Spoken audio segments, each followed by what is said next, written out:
오늘 말씀의 제목은 비느하스의 거룩한 분노라는 제목으로 같이 은혜를 나누기를 바랍니다.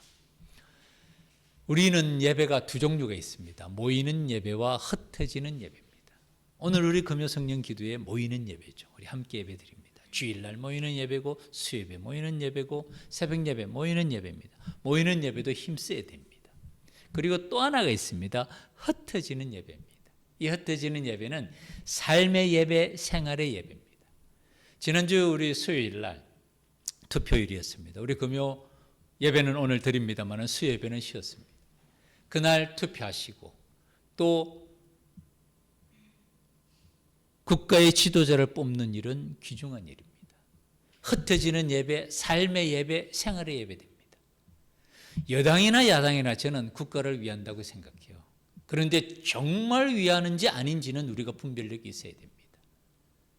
그래서 교회가 진리의 기둥과 터가 되고 우리 그리스도인이 정말 세상의 빛과 소금의 사명으로 이 세상의 희망이 되도록 하기 위해서는 사실은 우리가 세상에서 삶의 예배, 생활의 예배 가운데 나타나야 됩니다. 그거 모이는 예배 못지않게 우리 삶의 예배 중요합니다.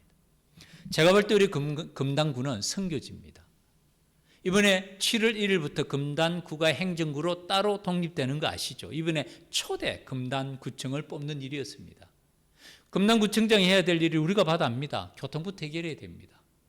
출퇴근하시는 분들, 물론 근무하시는 학교가 넘어지는 코날 때라서 걸어가는 분도 있지만은 대다수는 전철을 타고 버스를 타고 먼 곳으로 출퇴근하는데 교통난 문제는 중요합니다. 그 해결해야 됩니다.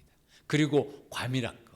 세상에 지금 과밀학급이 있다는 게 얼마나 그게 축복입니까, 사실은. 학교가 사라져가는 이 세대. 그렇지만은 과밀학급은 어렵습니다. 선생님도 어렵고 교사도 어렵고 해결해야 됩니다. 그건 국가에서 그건 기쁨으로 해결해야 되는 문제들이죠. 그리고 생활 인프라를 갖추는 일, 복지 혜택을 갖추는 일, 행정적인 일 해야 되는 일이 많습니다. 그리고 아울러서 우리 교회가 해야 될 일이 있습니다. 말씀드린 대로 제가 보기에는 금단구는 선교지입니다. 젊은 세대들 많고요. 우리 아이들이 정말 빠글빠글합니다.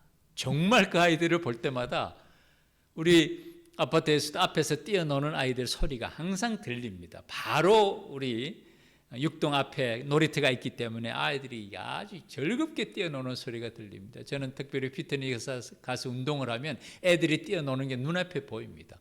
얼마나 보기 예쁜지 몰라요. 그런 동네 많지 않습니다.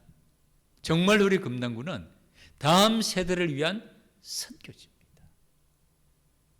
하나님께서 이곳에 기도원의 300용사와 같은 그런 일꾼들을 보내주실 줄 믿습니다. 선교지가 멀리 있는 것 아니에요. 이곳이 선교지입니다. 더더구나 신도시잖아요. 요즘 이미 교회들 잘 갖춰진 교회 많습니다. 우리 주변만 조금만 걸어가도 아주 좋은 시설에 에어컨 빵빵하게 나오고 넓은 주차장에 편안하게 예배 드릴 수 있는 곳 많습니다. 그런 가운데서도 정말 시작하는 교회, 개척교회, 어른교회 나온다는 것은 성령의 감동하심이 없이는 불가능합니다. 성현 씨 뒤에 앉아있는 분이 누군 줄 알죠? 어깨를 우리 하는데 아는 분 같더라고요. 둘이 아시는 분이죠. 그죠? 얼마나 귀한 일입니까? 우리 아버지와 따님이 함께 예배를 드리고 주변에 참 요즘같이 이미 우리나라 선교도 150주년이 된 교회들입니다. 이미 갖춰진 교회들이 많습니다. 그러나 그 가운데서도 정말 이 시대 가운데서 거룩함의 모습으로 회복하면서 그리고 그곳에서 지역사회와 국가와 민족을 위하여서 쓰임받는 교회가 되기를, 그런 교회, 세상의 소망이 되는 교회가 지금도 사실은 여전히 일어나야 됩니다. 새롭게 되어야 됩니다. 기성교회는 기성교회로서 회복하고 그리고 하나님의 사명 감당할 뿐만 아니라 새로운 교회 역시 새롭게 시작해야 되는데, 사실 이럴 때 새롭게 시작하는 교회에서 마음을 같이 한다는 것은 제가 봐도요 정말 성령의 감동하심이 없이는 하나님께서 그 마음 어루만져 주실 때 우리에게 그런 비전과 꿈을 허락하시고 또 그 사명 이룩하게 하시는 줄 믿습니다. 제가 종종 얘기를 합니다. 우리 교회 시작하기 전에 정말 한 주 전에 한 분이 연락해서 예배 언제부터 시작해요? 아직도 제 마음에 쟁쟁해요. 그리고 제 마음속에는 물론 제비가 한 마리가 날아온다고 봄이 온 건 아닙니다. 그러나 제비가 한 마리 날아옴으로 해서 봄이 온다는 것을 보여주는 것이죠. 그리고 이곳에 정말 하나님의 백성들이 많다는 것을 지금도 여전히 보고 있습니다. 우리가 그 사명, 기도원의 300용사가 어떤 용사들입니까? 미디안의 군사들이 13만 5천 명이에요. 13만 5천 명을 300명이 싸워서 이긴다는 것은 이건 산술적으로 불가능한 일입니다. 어떤 전략을 써도 불가능한 일입니다.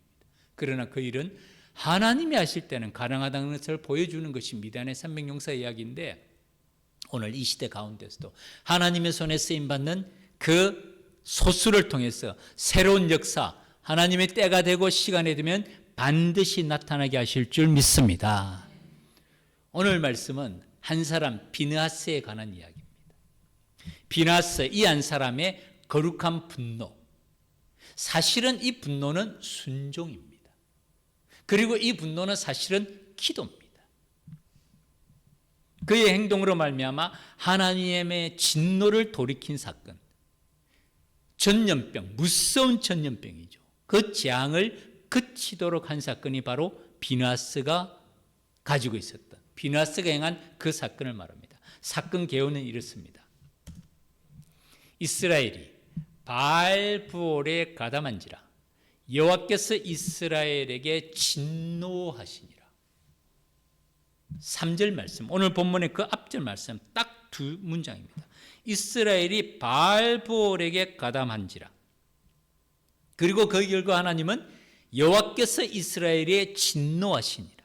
이 바알브올이라는 말이, 바알이라는 말은 바알과 아세라 우상 숭배를 얘기합니다. 부올이라는 말은 지방입니다. 부올 지방에서 섬기는 우상인 바알을 예배하는 일에 가담한 사건.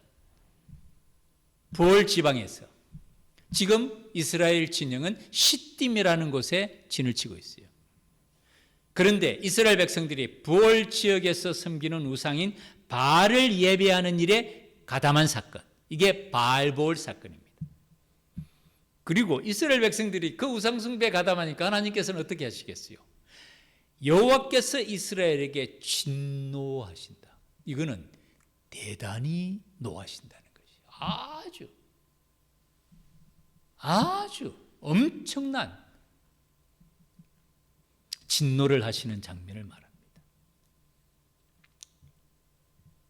사실은 이 바알브올 사건은 간단한 사건이 아닙니다. 이 바알브올 사건에 민수기 후반절이죠. 31장에 이 이야기가 나옵니다. 보라, 이들이 발람의 꾀를 따라, 이 바알브올 사건의 배후에는 발람이 있어요.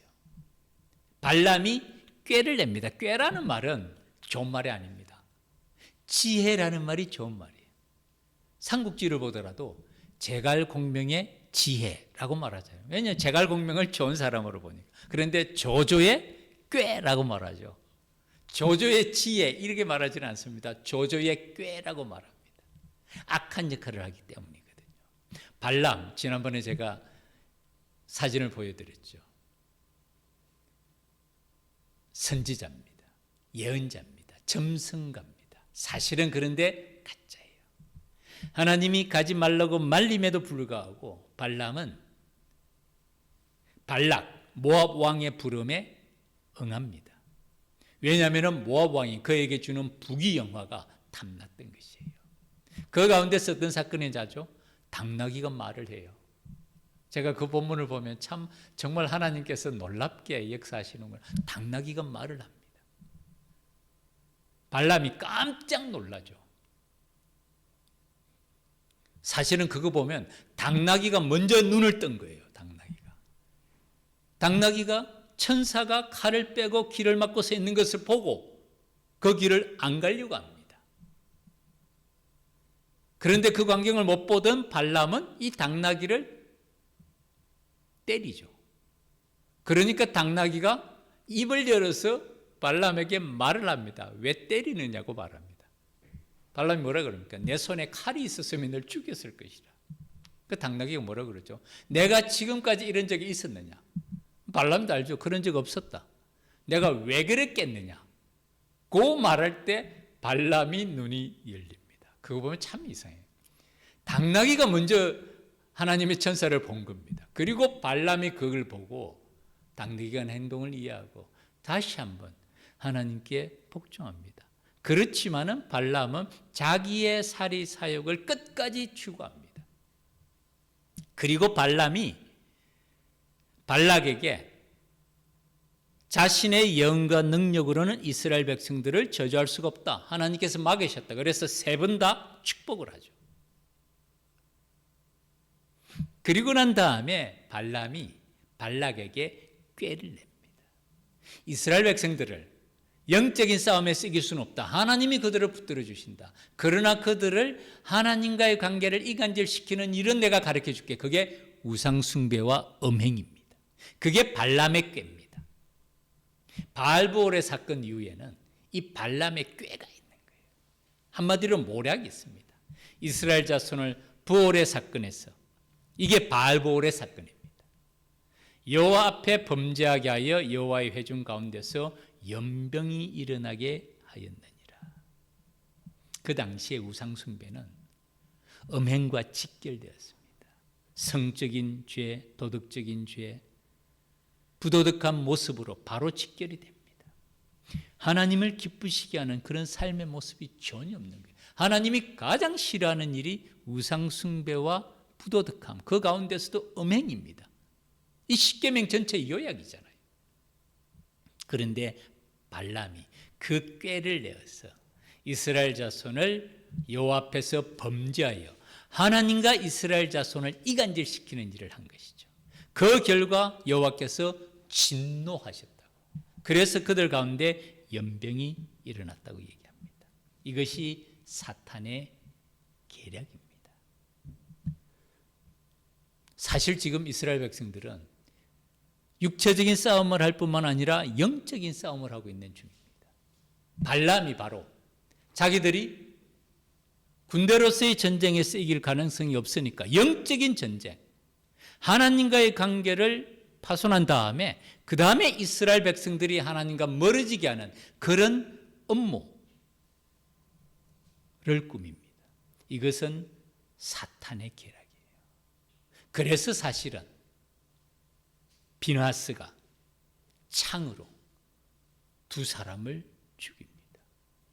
오늘날 관점으로 보면 이것이 비인간적인 행동입니까? 비인격적인 행동입니까? 아니에요.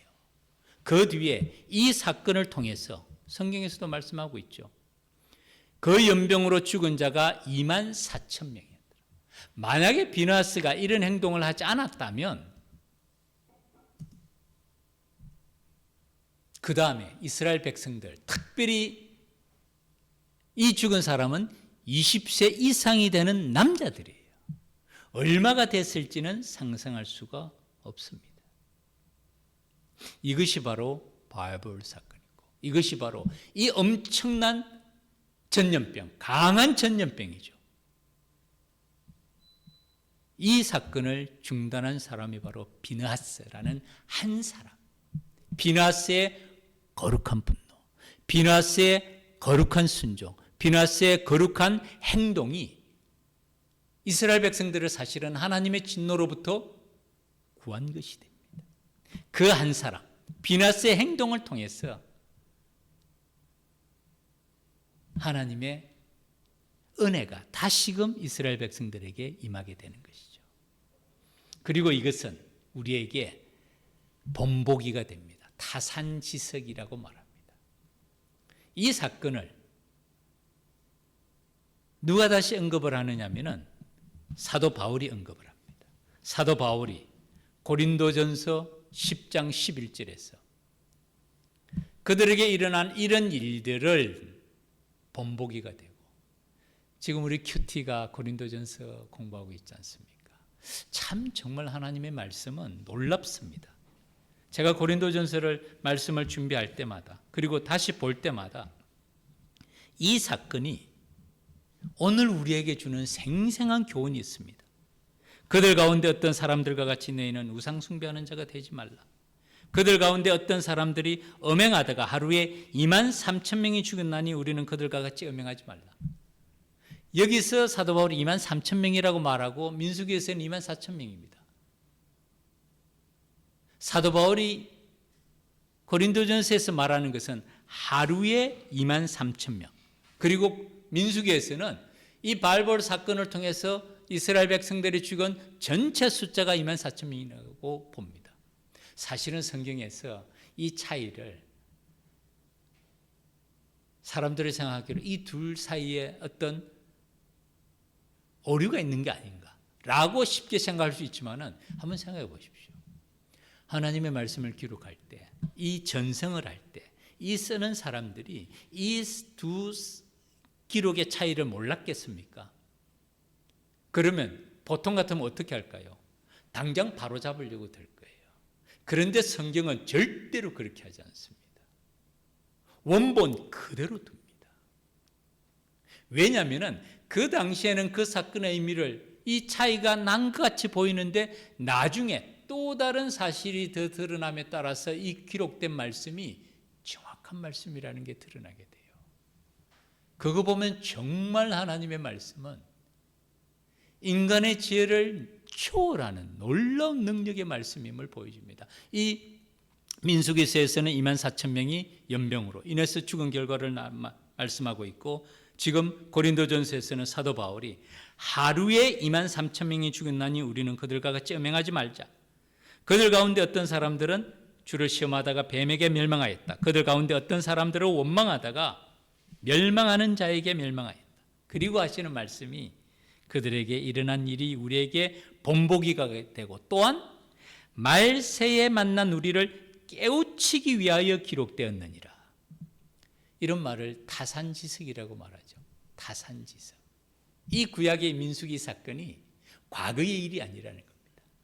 고린도 교회를 향해서 신앙생활과 믿음의 생활에 있어서 어떤 자세로 믿음의 걸음을 걸어가야 될 것인지에 대해서 반면교사로 삼고 타산지석으로 삼아서 그들과 같이 우리의 믿음을 걸어가지 말라라고 말씀을 하고 있습니다.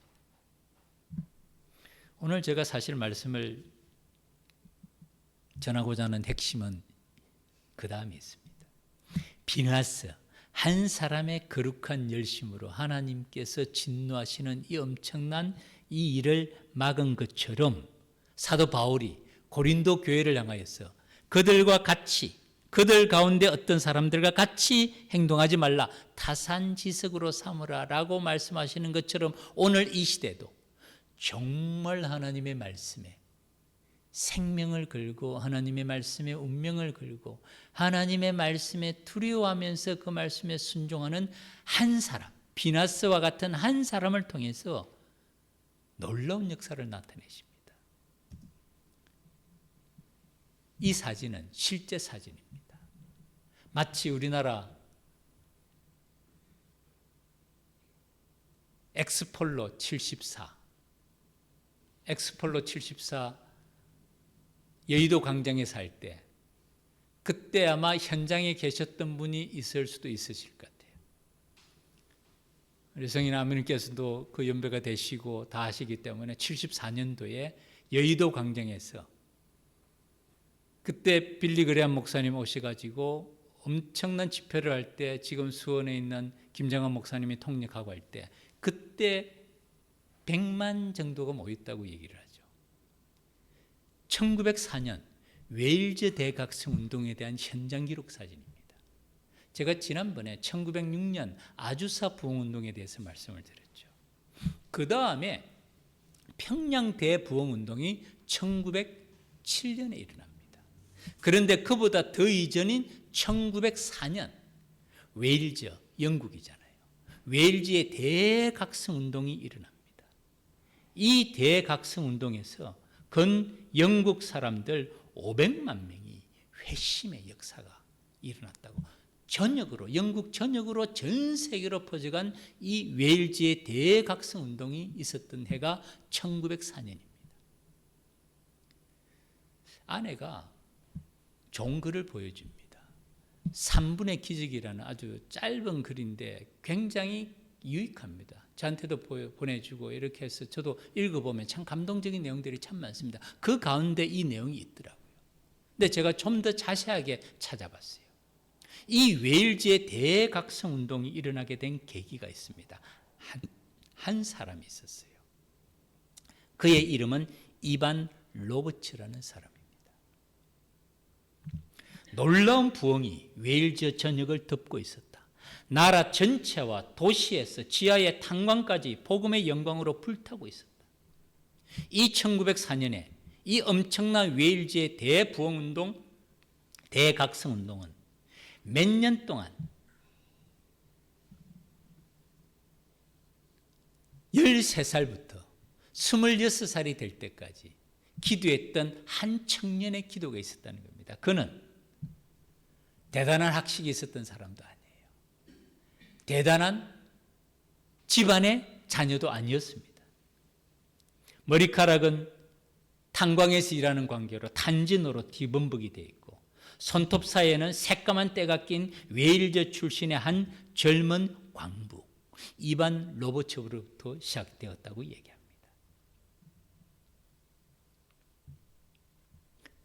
그에게는 어떤 웅변술과 기술도 없었습니다. 지식도 있는 사람이 아니었습니다. 그가 알고 있는 유일한 책은 성경이었다. 그리고 그의 마음은 하나님과 그의 거룩한 말씀에 대한 정열로 불타고 있었고 그가 이 웨일즈에 그 탄광촌에 자라는 엄마 아빠가 다 탄광촌에 일하는 분이었어요. 자기도 그 탄광촌에 자라나면서 13살 때부터 이 탄광촌을 위해서 웨일즈를 위해서 기도하기 시작했는데 그가 26살 13년이 되고 난 다음에 이 웨일즈의 부흥이 임했습니다. 로버츠가 26살 되었을 때 그가 방에서 기도하고 때로는 큰 소리로 성경 읽는다고 집주인이 그를 쫓아냈습니다. 지하 탄광에서 휴식 시간에 동료들은 담배를 피우든지 농담하고 지내는 동안에 그는 조용히 구석에 앉아서 성경을 읽었습니다. 그리고 그가 1904년 어느 날 그가 기도하고 있는 중에 성령께서 우리 지난주에도 성령의 임하심 불로 충만하게 하소서 그 성령의 불이 그에게 임하기 시작하고 하나님께서 그에게 말씀하십니다. 웨일즈의 부흥운동을 보내주실 것이라고. 그리고 그가 비전으로 그것을 바라봅니다. 그 이후에 이 비전을 불타는 이 로버츠가 이 하나님의 말씀을 전하고자 기회를 찾았지만은 기회가 전혀 없었습니다. 그가 출석하는 교회 목사님에게 설교를 시켜달라고 간청했지만은 목사님께서는 거절했어요. 로버츠가 이 청년이 간절히 요청하니까 목사님께서는 다음 주 수요일 저녁 예배 때 설교를 할 수 있도록 해주겠다고. 아마 그날 수요일 날 저녁 때는 비가 왔을 것 같습니다. 비 오는 수요일 날 저녁에 설교를 하도록 해주겠다고 약속을 했습니다. 그리고 예배가 끝난 다음에 그의 설교를 들을 사람은 들도록 자리를 내준 것이죠. 그날 17명이 의아해하면서 이 이반 로버츠의 젊은 전도자의 담대하게 하나님의 말씀을 전하는 선포의 메시지를 들었답니다. 간단했대요. 내용은 첫 번째 회개, 우리의 죄를 주님께 고백해야 됩니다. 두 번째 변화, 우리의 생활 속에서 좋지 않은 습관 변화되어야 됩니다. 제거되어야 됩니다. 세 번째 순종입니다. 성령의 인도하심에 순종하십시오. 네 번째 증거입니다. 그리스도를 증거하십시오. 다른 사람에게 그리스도를 나타내십시오. 이 17명의 성도들이 이 로버츠의 설교를 듣고 난 다음 마음이 변하기 시작한 거예요. 그 다음 날에는 더 많은 사람들이 이 젊은 전도자의 말씀을 듣기 위해서 모여들기 시작했습니다. 그리고 5개월 안에 그 후에 30일 만에 3만 7천 명이 강단에 나와서 그들의 죄를 회개하고 예수 그리스도를 주님으로 영접하고 순종하며 증거하기 시작했고 5개월 만에 10만 명의 웨일즈 전역에서 이 복음이 정말 요원의 불길처럼 전파되기 시작했던 것이에요. 그리고 신문은 이렇게 말했습니다. 이반 로버츠는 무명의 청년이었지만 어느 날 하나님의 말씀에 순종할 때 그는 지금의 사역으로 성령의 인도하심을 따라 나오게 되고 그를 통해서 성령의 불길이 나타나게 되고 그는 한 번의 의심이나 망설임도 없이 사람들에게 주의 복음을 전하는 도구로 하나님의 손에 쓰임받는 한 사람으로 사용되었다고 기록을 하고 있습니다. 참 놀랍죠. 그런 엄청난 부흥운동 배후에는 한 사람, 그리고 그가 하루 이틀 기도한 게 아니에요. 그 어린 마음이 어떤 마음의 동기였는지는 모르지만 13살 때부터 웨일즈의 부흥을 위하여서 기도하고 그리고 그 세월이 13년이 지나고 25살, 26살 되었을 때 이 웨일즈에 전례없는 부흥이 일어나고 500만 명이 구원을 받고 전 세계적으로 퍼지게 된 웨일즈의 부흥운동 뒤에는 이 청년이 있었다는 겁니다. 그 청년의 간절한 기도가 있었고 그리고 그는 하나님의 손에 쓰임받는 한 사람으로 그 웨일즈의 부흥운동이 웨일즈 전국과 전 세계적으로 퍼져나가면서 많은 사람들에게 큰 감동의 시간이 되었다는 것이죠. 그런 성령의 역사하심이 기독교 역사 가운데 나타나고 있습니다. 말씀드린 대로 이 금단 신도시, 제가 정말 이번에 투표하는 걸 봐도 선교지입니다. 금단 신도시 이곳이 선교지입니다. 이곳에 계신 분들이 선교사예요. 우리 성현 씨나 우리 아버님이나 우리 집사님이나 우리 권사님이나 우리 모두가 다 이곳에서 하나님의 부르심을 받았습니다. 원당동, 불로동, 그 다음에 또 마전동, 아라동, 이곳에 새로운 역사가 시작이 되고 정말 첫 금당구청장이 선출이 되고 그리고 그분이 지도자로서 이 지역에 이런 민원들, 수건 사람들을 잘 해결할 뿐만 아니라 우리는 하나님의 소연에 쓰임받는 하나님의 백성이 되어서 거룩함을 회복하는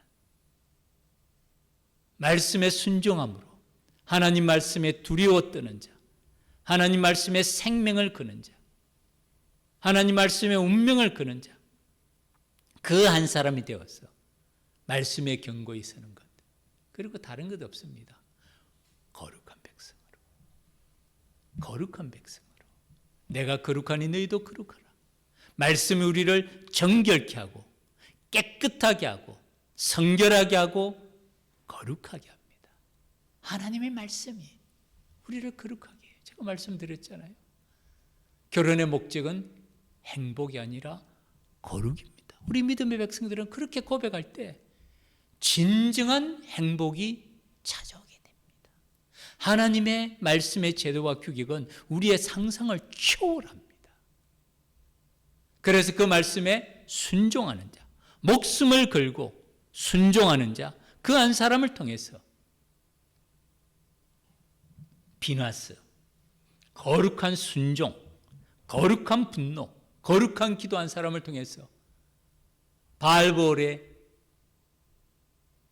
그 발람의 엄청난 우상숭배와 음행을 통해서 하나님과 이스라엘 백성들을 이간시키고자 하는 그 심각한 영적인 싸움을, 사탄의 계략이잖아요.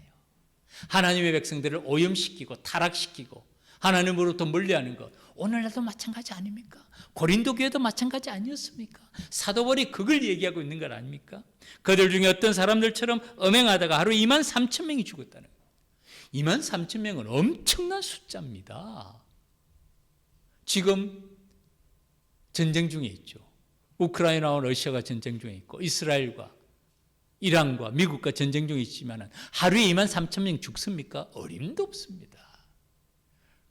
월남전에서도 100명이 죽는 전투는요, 대단히 큰 전쟁이에요. 23,000명이 죽는 것은 상상할 수 없는 일이에요.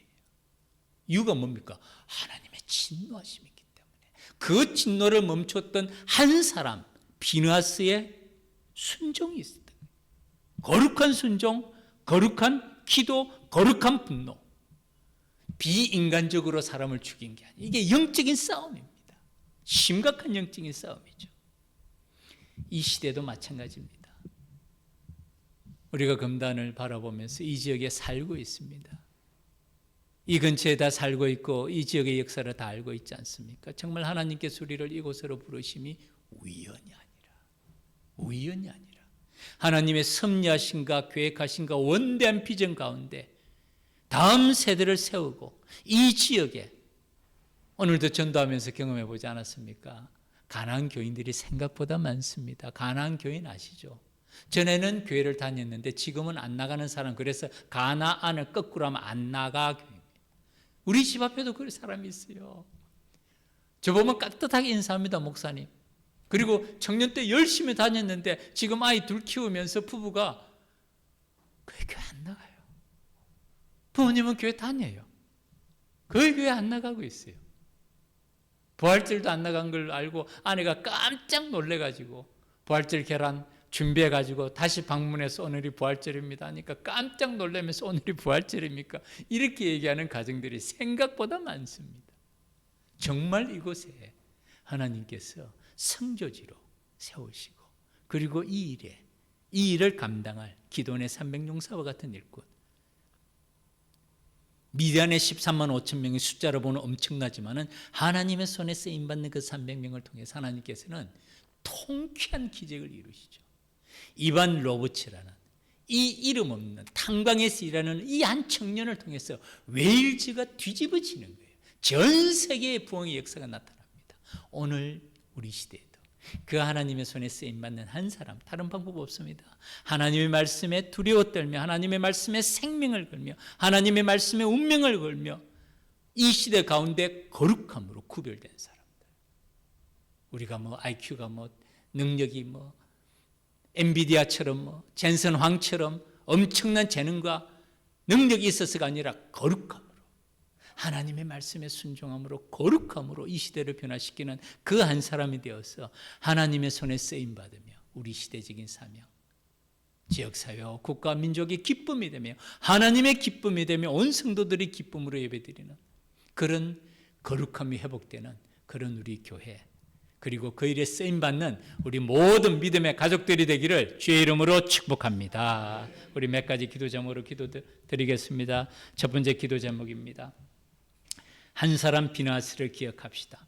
거룩한 순종이고 거룩한 분노고 거룩한 기도의 한 사람을 통해서 죄와 대적하여 싸우는 한 사람을 통해서 하나님의 진노가 그칩니다.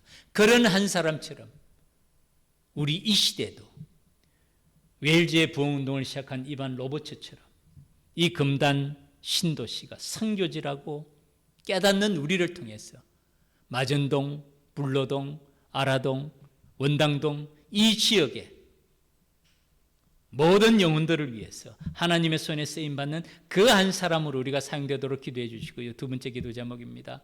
기도원의 300용사와 같은 사람들은 사실은 죽으면 죽으리라는 사람입니다.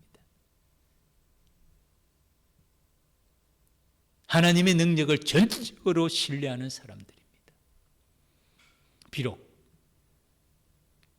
여러 가지 환경과 여건은 어렵지만 주님께서 함께 하시면 이 모든 일 능히 감당하고도 남을 믿는 줄 알고 기도원의 300용사처럼 하나님의 손에 쓰임받는 그 한 사람으로 우리를 사용해 달라고 기도하시고요. 특별히 또한 우리 더 기쁜 교회를 이곳에 세우실 때는 하나님께서 계획하신가 섭리하신가 목적이 있는 줄 압니다. 주님께서 교회의 머리 되신 주님께서 그 일을 이루시고 우리는 그 손에 쓰임받는 우리 모두가 될 수 있도록 기도해 주시고요. 마지막 기도 제목입니다. 개인 기도 제목, 우리 가정을 위하여서 어떤 문제보다도 크신 하나님의 손길을 믿으며 우리가 기도하는 것보다 더욱 응답하시고 우리가 생각하는 것보다 더욱 이루시는 그 하나님이심을 믿으며 성령의 역사와 치유와 회복이 우리의 가정에, 우리의 자녀들의 앞날 가운데 우리의 삶의 걸음에 함께 하시도록, 또한 이 금단 지역에 이제 투표를 통하여서 새로운 지도자가 선출이 됩니다. 우리는 그 가운데서 하나님의 손에 쓰인 거룩한 백성으로서 영적인 사명 잘 감당하는 우리 모두가 될 수 있도록